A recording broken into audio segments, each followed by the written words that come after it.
Hello বন্ধুরা, তোমরা সবাই কেমন আছো? আশা করি খুব ভালো আছো। তো বন্ধুরা, আজ একটা স্পেশাল দিন। স্পেশাল দিনটা কি বন্ধুরা? স্পেশাল দিনটা হলো আজকে 25শে ডিসেম্বর, তাই তো? কেক খাওয়ার দিন। তো সবাই আশা করি কেক খেয়েছো কি, তাই তো বন্ধুরা? এই স্পেশাল দিনটা আসলে না আমার একজনের কথা প্রচুর মনে পড়ে। ঠিক আছে, উনি হলেন আমার বাবা। মানে কি বলবো, ওনার কথা ভাবলেই না আমার 25শে ডিসেম্বরটা আসলে কেমন যেন একটা প্রচুর খারাপ লাগে, কষ্ট লাগে।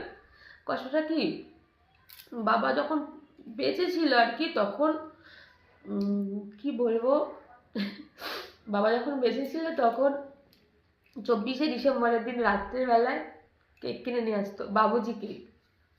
আর 25শে ডিসেম্বরের দিন সকালবেলায় সেইটা খেতাম সবাই মিলে। তো বাবা চলে যাওয়ার পর থেকে তো 25শে ডিসেম্বরটা প্রায় ভুলেই গেছিলাম, যে 25শে ডিসেম্বর, 25শে ডিসেম্বরে যে কেউ কেক খায় সেটা তো ভুলেই গেছিলাম। মা দিয়ে যেত মানে বড় কেক, বাট বাবুজি কেকও কিন্তু দেয় না। তো কি বলবো, তোমাদের দাদা ভাইও কেক কিনে নিয়ে এসছে।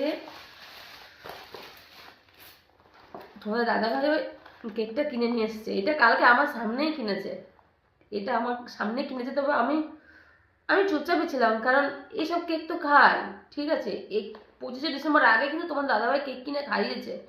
এইটাও নিয়ে এসছে, ওকে আমার সামনে কিনেছে। বাট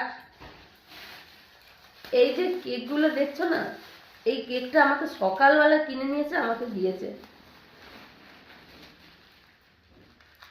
এই যে বাবুজি কেক, বাবা মারা গেছে প্রায় 9 বছর হলো। এই 9 বছর পর কেউ আমাকে এরকম বাবুজি কেক গিফট করলো। এই কেকটার দাম হয়তো কম হতে পারে, কিন্তু এই কেকটার মধ্যে আমার অনেক স্মৃতি রয়েছে। আজ বাবার পর যদি খুব ভালোবেসে থাকে, সেটা হলো তোমাদের দাদা, মানে আমার হাজবেন্ড। এই বাবুজি কেকটার দামটা অনেকটাই কম, কিন্তু এটার মধ্যে অনেক ভালোবাসা লুকানো রয়েছে। আজ বাবার পর কোনো দ্বিতীয় ব্যক্তি, দ্বিতীয় পুরুষ আমাকে এই কেকটা কিনে দিয়েছে। খুব মিস করি আজকের দিনটা, বাবাকে আমি খুব মিস করি আজকে আমি।